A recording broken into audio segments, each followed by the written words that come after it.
یہ سوال social media پر ایک نہیں کئی دفعہ آیا ہے کہ یہ بتائیں کہ مہنگائی جو ہے اس پہ کیسے قابو پائیں گے. مہنگائی جو ہے اس سے ہمارے بہت برے حالات ہیں اور ہمیں آپ میں امید تو نظر آتی ہے لیکن مہنگائی جو ہے وہ کم نہیں ہو رہی. میں اپنی قوم کے سامنے پہلے بھی اس کے بار بار جواب دے چکا ہوں. دیکھیں یہ مجھے سب سے زیادہ چیز جو رات کو اگر مجھے نیند نہیں آتی تو اسی چیز پہ آتی ہے، مہنگائی کے اوپر. اور مہنگائی خاص طور پہ ان چیزوں پہ جو کہ عام آدمی استعمال کرتا ہے. گھی ہے، آٹا ہے، چینی ہے، دالیں ہیں. یعنی یہ ایک عام آدمی کی جو استعمال کی چیزیں جب یہ مہنگی ہوتی ہیں تو یہ اس کا بہت زیادہ بوجھ پڑ جاتا ہے ان لوگوں کے اوپر جو کہ تنخواہ دار ہیں، جو کہ مزدور ہیں. اور یہ ایک قوم جو اپنے ان لوگوں کا دھیان نہ رکھ سکے وہ سویلائز قوم نہیں ہوتی. میں کبھی بھی ایک قوم کو اگر آپ نے جائزہ لینا ہو نا کہ قوم کتنی سویلائز ہے، مہذب معاشرہ کیا ہے، تو جتنی اس میں زیادہ انسانیت ہوتی ہے. کبھی بھی آپ ایک قوم کے امیر لوگ کیسے رہتے ہیں اس پہ قوم کے اوپر نہ فیصلہ کریں کہ وہ قوم کدھر کھڑی ہے، اس کے غریب لوگ کیسے رہتے ہیں. تو میرے لیے یہ سب سے بڑا رائے ہے کیونکہ یہ مہنگائی ایک ایسی چیز ہے اور خاص طور پہ یہ جو کھانے پینے کی چیزوں پہ. لیکن میں آپ کو صرف یہ یقین دلانا چاہتا ہوں کہ یہ جو ہم اس کا طریقہ سب سے بڑا یہ ہے کہ ہم اپنا جو ایگریکلچر ہے، زرعی اصلاحات صحیح کریں، کسانوں کی مدد کریں تاکہ پیداوار بڑھ جائے. جتنی پیداوار بڑھتی جائے گی اتنی مہنگائی آپ کی کم، کھانے پینے کی چیزوں کی کم ہوتی جائے گی. اور اس کے لیے جو ہم اب کسان کارڈ لے کے آ رہے ہیں یہ بڑی خاص چیز ہے.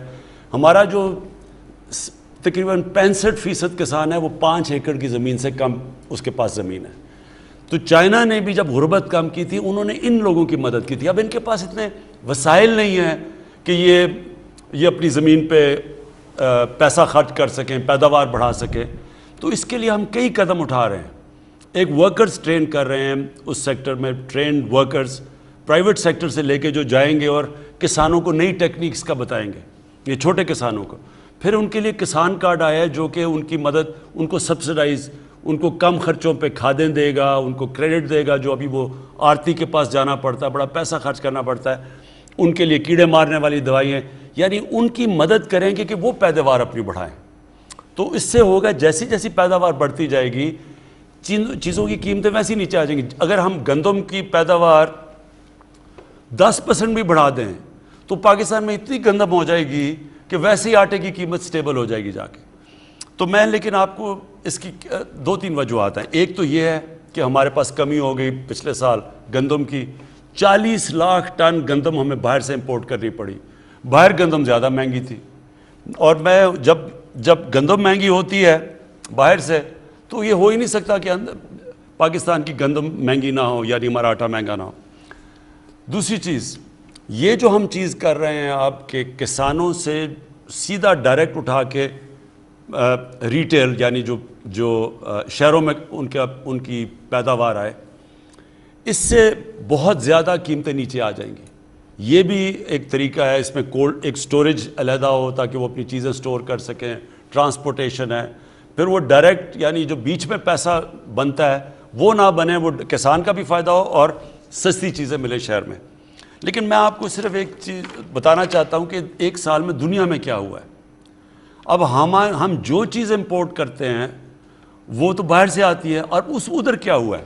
جون 20 سے لے کے مئی، اس سال کی مئی تک، یعنی پچھلی جون سے لے کے اس مئی تک تقریباً 1 سال میں تیل کی قیمت 100% بڑھ گئی. یعنی کہ ایک وقت پہ تیل تھا تقریباً 34 روپے کا اور اب پہنچ گیا ہے تقریباً 67 روپے کا. تو پاکستان میں تیل اس دور پہ کتنا بڑھا کیونکہ ہم نے پوری کوشش کی کہ لوگوں کے اوپر نہ اس کا اثرات جائے. اگر ہم تیل بھی 100% پیٹرول اور ڈیزل بڑھا دیتے تو ساری ٹرانسپورٹ مہنگی، ہر چیز مہنگی ہو جانی تھی.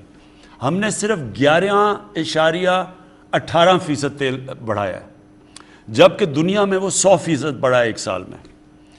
پھر پام آئل، یہ جو گھی مہنگا ہو گیا. گھی دنیا کے اندر کیونکہ ہم باہر سے سارا ہمارا پام پتہ نہیں 4.5 ارب یا 5.5 ارب کی ہمیں امپورٹ کرتے ہیں پام آئل کی.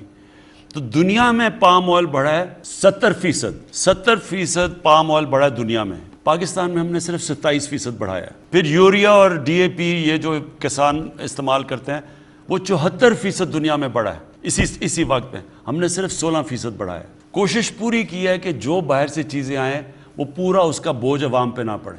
اس کا صرف بوجھ گورنمنٹ نے اٹھایا ہے.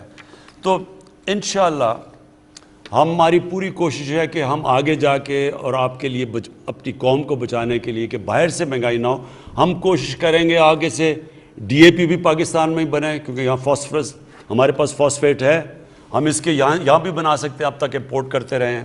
ہم پام آئل کو بھی کوشش کر رہے ہیں کہ پاکستان میں کوسٹل بینڈ کے اوپر ہم پام آئل کا کریں، اس کی ریپلیسمنٹ کریں تاکہ باہر پریشر نہ پڑے.